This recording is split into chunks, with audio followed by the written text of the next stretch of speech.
Welcome to Ray's Menagerie. This is my crash course on using Autodesk Fusion360 to create CAM files for CNC milling operations. Remember to like and subscribe. Here's an explanation of what we're trying to achieve. You have a 3D file and you want to machine the part using a 3-axis milling machine. And to do this, you will need to import the file into Fusion360, assess the file, and see how it can be made using your specific CNC milling machine. Then prepare the part for machining, set up the CAM program, and then set up your machine to run the CAM program, and finally machine the part. Fusion360 is a fantastic tool for this purpose, and once you've gone through the process a few times, you will be capable and familiar, and you'll be able to create amazing things. This is a crash course, and I intend to guide you through the process as quickly and efficiently as possible, but you can pause at any time. I will include a sample Fusion360 file in the link below, but I encourage you to try with your own part, something that you actually want to make. And note, there are many different CNC milling machines, and there may be additional steps or resources required for your specific setup. Safety first, working with machinery can be dangerous. To get started, you'll need to do the following. Get Fusion360 installed and running on your computer.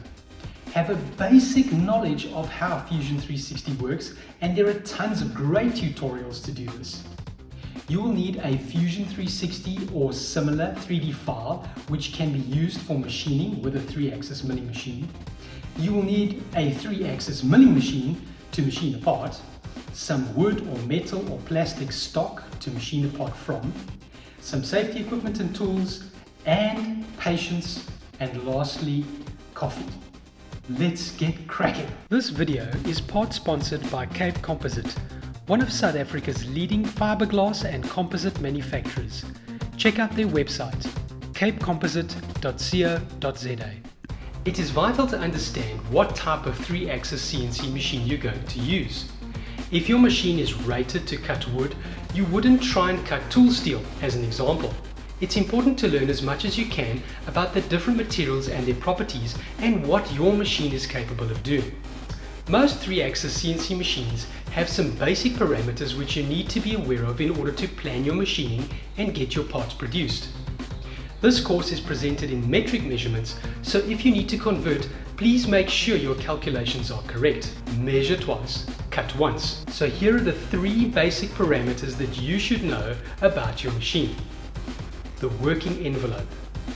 3 key measurements are your maximum X, Y, and Z measurements. This is important because you may want to make a part which is bigger than the working envelope of the machine, and then you will need to split the part and make multiple parts. Secondly, you may need to know some information about your spindle. What cutting tools do you have for use with your machine, and the specifications of each? I will be using a 6mm flat end mill for this crash course, and if you're following it exactly and following the tutorial and want the exact same result, you will need to also use a 6mm flat end mill. So this is what you can expect from your machine. The cutting tool will spin at high speed and be lowered on the Z axis to make contact with the stock. The cutting tool will then follow the directions of the CAM program to remove material while moving in the X and Y axes. The CAM program contains lines of code which the machine follows. At the end of the program, the CNC machine should have cut the part according to the information you set up in Fusion360. And speaking of Fusion360, let's dive right in. Open up Fusion360 and you will see the standard design interface. You will notice that most of Fusion360 has a workflow. The workflow typically works from the main workspace icon on the left, and then generally you will move your way across to the right hand side depending on what tool you're using. So we're going to work in the design workspace, and if you click on that you will see there's a number of workspaces, and we are going to be using only the design and the manufacture workspace. So to start with, let's import our file. Right, so first of all we select our files. The sample file I've created is called 400 by 400 by 400 sample Fusion 3D. We open this file, allow Fusion360 to upload the file to the cloud service, and when that's done we'll just open the file and get going. There you will see the file loaded in the left hand side in the window. We double click this file to open it, and once it's open we can start to assess the file for our needs. So the first thing you'll notice is that I've created a very big block. It's 400 millimeters by 400 millimeters by 400 millimeters, and generally this will not fit in most 3-axis CNC milling machines. And I've done this for a reason, because part of the reason that you assess your part is to try and find out how you can use it in your specific machine. So the first thing I'm going to do is I'm going to split this part to create a thin surface so that I can machine the top layer, which is this pattern on top here, on a piece of MDF board which is about 15 or 16 millimeters. So to do that I'm first going to create an offset plane in the construct menu. There will be a little window that opens up. You select the top surface of your model, and then I am going to put in negative 16 millimeters, which is the thickness of my MDF board. Now we're going to split this body. To do this we go to the split tool over here, split body. You will click on the body that you're going to split, and then select your splitting tool, which is our new offset plane, which is this one, and go OK. The reason that you'll want to do this is because very often you'll have to machine parts in multiple phases and then join them together at the end. So this is just to show you that this is one simple way of doing that. So now I'm going to turn off my construction plane. I'm going to go into my bodies, and I'm going to select the version that we're going to machine and do the CNC program with, and keep that on, and turn the view of the other one off, so that we've only got this specific view here. And if you have a look at this part, you will notice that it is sort of flat now. We don't have that massive body underneath it. So the next thing we're going to do is we're going to the manufacturing workspace, which is over here. And you will notice that the workflow is very similar. It works from the main manufacturing button and works its way across to the right. We're going to use some of these tools, certainly not all of them, and we're going to make sure that we can get you manufacturing this piece in as quick a time as possible using a simple process called adaptive clearing. But our first step is to go into the setup and create a new setup. So we go new setup. You will see on the right hand side that it asks you first of all what type of machine is going to be used. Now this is where it's good to understand what type of machine you have, because it's very possible that you may be using a machine that Fusion360 already has in its library. So let's go to the selection mode here. You'll see I've got some generic machines here. You may go into the Fusion360 library and actually find the machine that you're using. But for the part of this tutorial, I'm going to use a standard generic, and this is an Autodesk generic 3-axis router. You will see that there's multiple options, XYZ, YXZ, and just make sure that it matches the description of your machine. So, for example, this machine here has YXZ axis on the head, this machine here has XYZ axis on the head, and this machine here has YXZ axis on the head. So you can pick a generic machine, whichever makes sense to you. You can also change these as you go. You'll also notice that there is a selection tool on the filter selection tool on the right hand side, where you can turn on and off different types of machining activities. So there we go. Let's select our generic machine. So the next thing we need to do is we need to tell Fusion360 about the X, Y, and Z parameters of our machine. So what we're going to do is we're going into the model orientation. We're going to select Z axis and X axis. This just really wants us to tell Fusion360 which axis is which. So first of all, I'm going to be selecting the Z axis. So the Z axis is the vertical axis on my machine. And then I'm going to go to my X axis and I'm going to pick along the lower part here. These axes, you'll notice, match the Fusion360 axes. And you'll notice that this looks right. The Z axis is vertical, the X axis to the side, and the Y axis going perpendicular to that. The next thing we need to do is tell Fusion360 where the starting point of this is, and that's what we call the origin. And if you think of it this way, is that you need to match your digital model's origin with that of the actual stock, which is the workpiece you're going to machine, and make sure they're both the same. So I'm going to select stock box point, in my origin. Then I'm going to select the point and I'm going to click the lower left point of my stock. And you need to make sure now that the x-axis is going, the arrow is going the right way this way, the y-axis is going the right way this way, and the z-axis is going the right way this way. If you need to flip any of those things, you can see there's flip axis over here.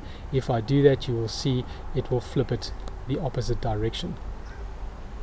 Once you've done this, you can go to the next menu, which is the stock menu, and in here you're going to select relative size stock body, or you can put any size you like. But what I typically do is I put a relative size stock and I'm going to put no additional stock. What this actually means is that you're going to cut a piece of 400mm by 400mm of MDF 16mm wood, and there you can see it's exactly the same size. If you added to additional stock, you will notice, for example, if I add 20mm, it's adding 20mm all the way around. So I'm just saying no additional stock, and it's exactly the size I want.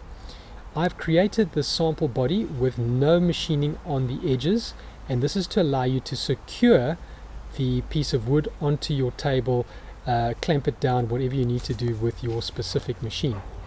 Right, in the next section you don't really need to worry about this at this point in time, or the post-processing. We'll come back to that later. Select OK. Now, the next thing we need to do, which is always good form, is to name this. So I'm going to put this as sample CNC. So we've created a folder, if you like, and within that folder we can add multiple tool operations to enable this cut. But once we've created our setup, the next thing we need to do is pick a strategy. And this specific sample that I've created for you has both 3D and 2D profiles, and so I'm going to be using one of the 3D tools over here, and the strategy that we're going to use is called adaptive clearing.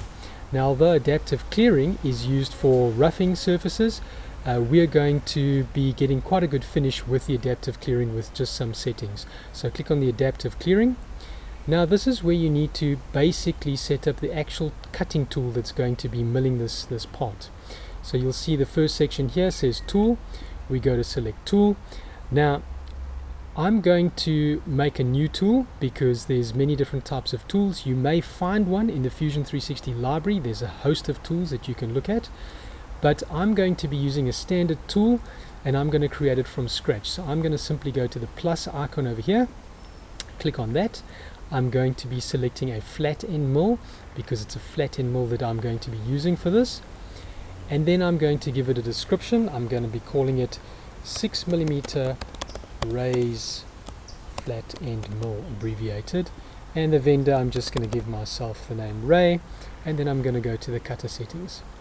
So you'll see that Fusion360 provides you with a visual diagram of all the input, the data that you're going to put in here. So the first thing I'm going to do, I'm going to leave the first section here as it is. The number of flutes and the type of material the tool is made of are quite important. So there are millions of types of tools. You will need to know exactly what type of tool it is. The number of flutes that I typically use in my tools is 3, so I'm going to leave that as 3. You will find that you get 1, 2, 3, 4, 5, up to 8 and even more flutes on a tool. And then I'm going to leave the material as HSS for now. You will notice in the drop down menu the general tooling types, material types are there in case you need to select your own. So the diameter of my tool is 6mm. The shaft diameter, it will automatically calculate, although you can put in your own number, is 6mm. The overall length of my tool specifically is 65mm. The height below the collet, now this is the height that you will set by installing the tool into your machine. If you've got an automated machine, you might have some of the parameters already where that can be known, but I'm going to leave that I'm going to make that 35mm. And then the shoulder length, which is the height to the shoulder. Your tool may not have a shoulder, it is possible, mine doesn't, so I'm going to leave that as 35mm as well. And my flute length is only 15mm. So there you can see we've set up a basic tool, and then I'm going to go to the shaft. You don't need to do anything at this stage. The holder, you don't need to do anything if you don't know the specifics of the holder of your machine. And then the cutting data, this is where you may have a recommendation from the tool bit supplier for the type of material you're cutting, and they may give you some of these feeds and speed rates, but for our purpose we're just going to use the standard information that's already here, and I'm going to accept. Don't worry about the post-processor at this point in time, just accept those parameters. Right, so we've created our tool. There you can see it's a 6mm diameter from Raise FEM, and we select that tool. The next thing, you may have an error if your machine doesn't have a flood or some kind of cooling system. So I'm going to disable mine. Certainly if you're using the generic Autodesk machine, it will give you an error, so just disable that if you need to. Then we're going to go to the next geometry tab. This section is quite important because it will allow the machine to only machine in certain areas of your part. So the first thing is the machine boundary. So you can leave it at none if you want to, but because I've given you this area around the side to clamp down your wood or your stock, we are going to select a bounding box, and I'm going to just drag my mouse over this area here. You can see this edge perimeter, and I'm going to click that, and that means that I'm telling the computer that I want the machining activities only to happen within this highlighted area. And then there's a secondary option here. Do you want it outside that boundary, the center of the boundary, or inside the boundary? And if you're confused about any of those, just hover over the tool containment, and you will see that Fusion will bring up a little diagram to explain what it is. So I'm going to select inside because I want the tool to only move inside the boundary of this. Right, rest machining. Sometimes you might find it's not pre-selected if you haven't used this adaptive before. I'm going to turn mine off. It simply means that if you've got a number of programs for different patterns and different finishes, it will follow on from the last, so it won't allow to remachine areas that have already been machined. But in our example here, I don't need to do that.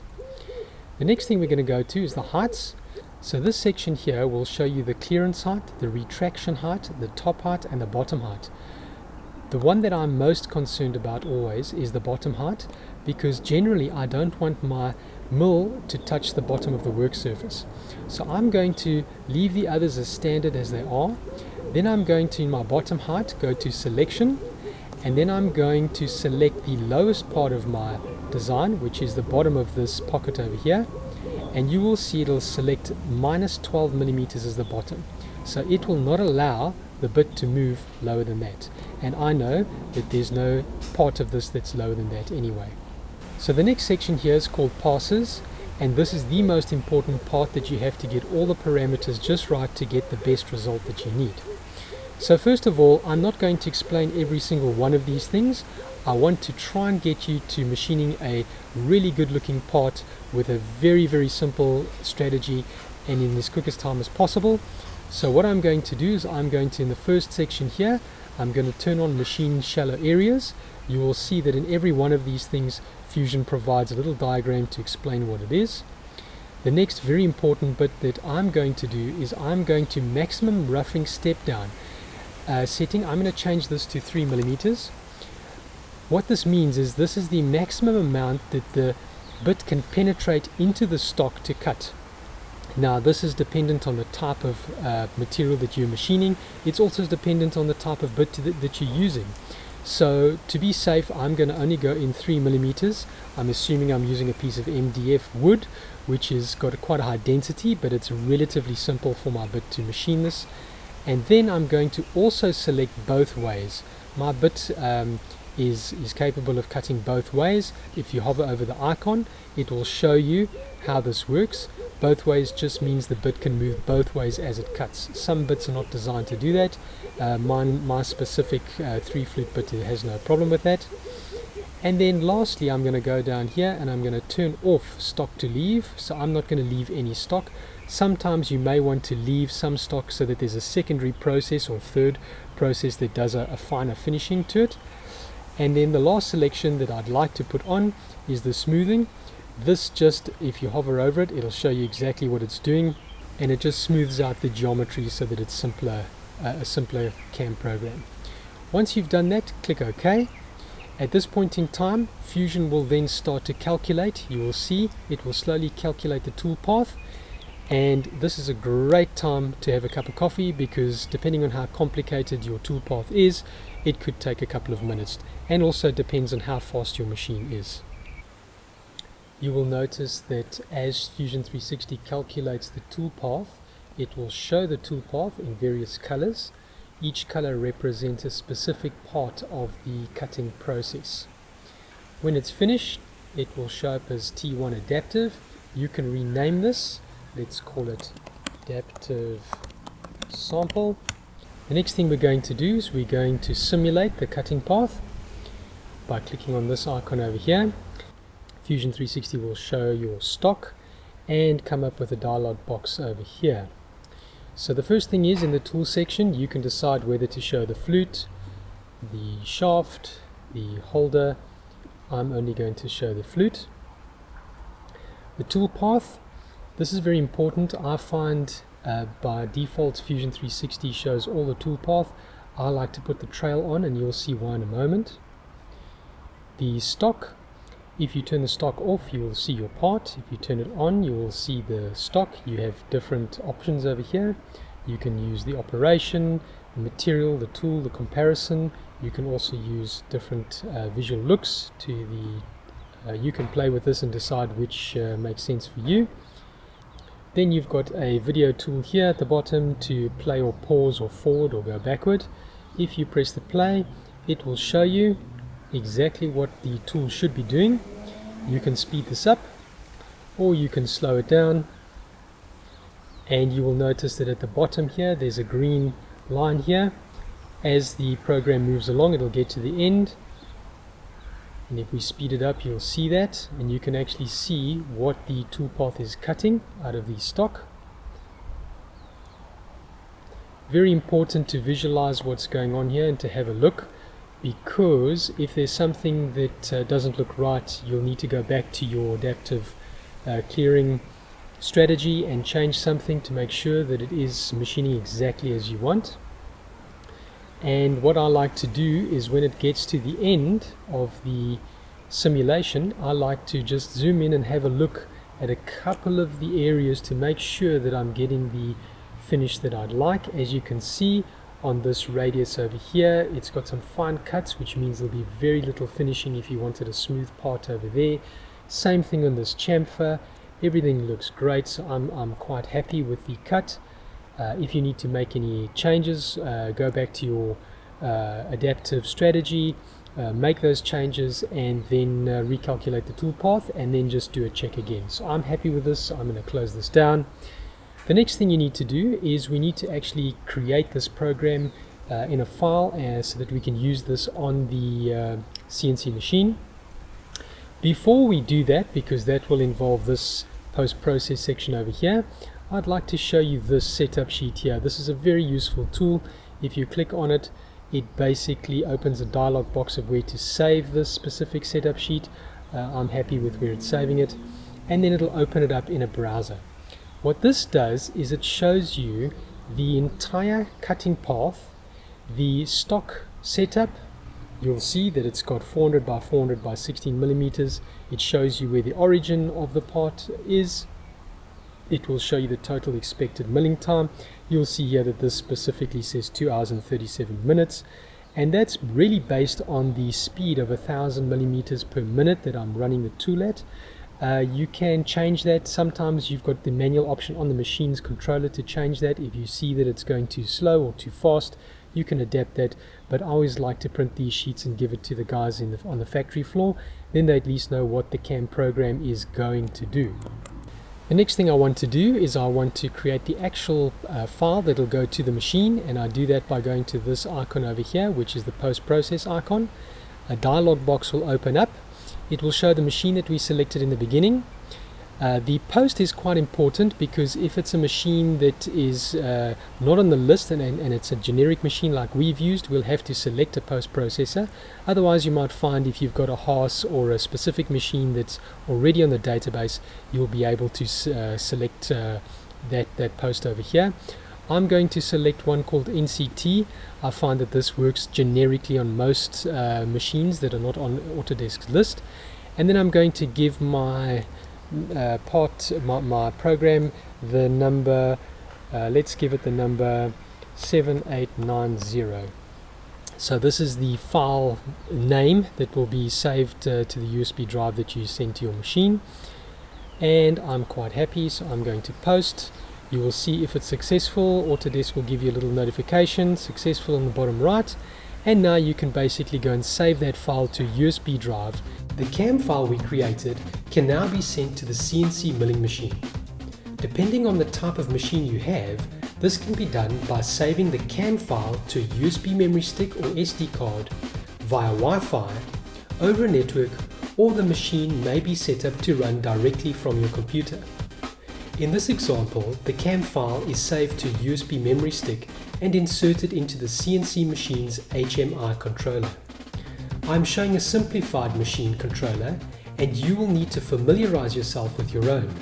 The HMI controller has a number of operations which I have found to be universal on most machines.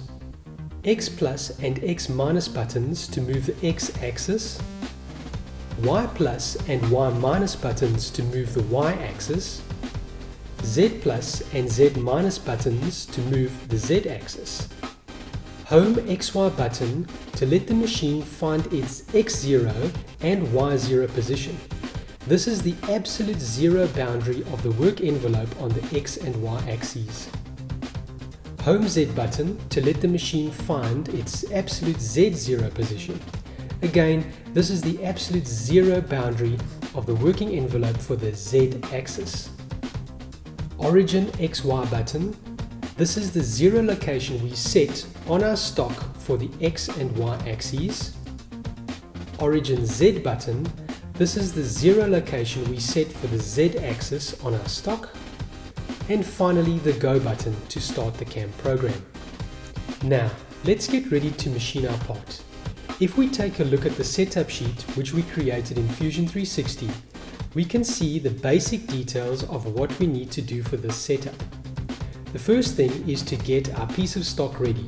This is a piece of 400mm by 400mm by 16mm MDF. The next thing we need to do is install a 6mm flat end mill cutting tool into the spindle. If your machine is fully automatic and has tool changing capabilities, your process to change the cutting tools may be different. Most machines require you to home all the axes before any program can be run. Please follow the instructions from your machine supplier to do this. Normally it is a simple 1 or 2 button operation. Right, now we are ready to secure the stock within the working envelope and in the correct orientation we set up in Fusion360. Make sure the stock is installed in line with the axes and is not angled in any way. Your machine may have a vacuum table or a clamping system to secure the stock. In my example, I'm showing a clamping solution. Next, we need to move the tip of the cutting tool to the stock origin point. Once in position, I press the Origin XY button on the HMI controller to set the XY origin to 0. The Z axis is lowered until the cutting tool is touching the surface of the stock. You can now press the Origin Z button on the HMI controller. We have now set the X, Y and Z origin in the same location as we did in the Fusion360 setup process. Now move the Z axis away from the stock as we are ready to start our CAM program. Start the program and follow any instructions from your controller as required. You may have manual controls to adjust the spindle and feed speeds as the system runs. The CAM program should run and finish with the result being your part at the end. Take a look at the sample part being machined in MDF.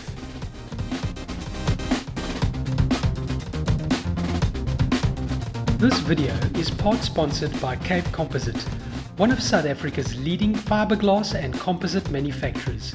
Check out their website, capecomposite.co.za. Congratulations and thanks for watching. Please like and subscribe, and I hope to see you soon.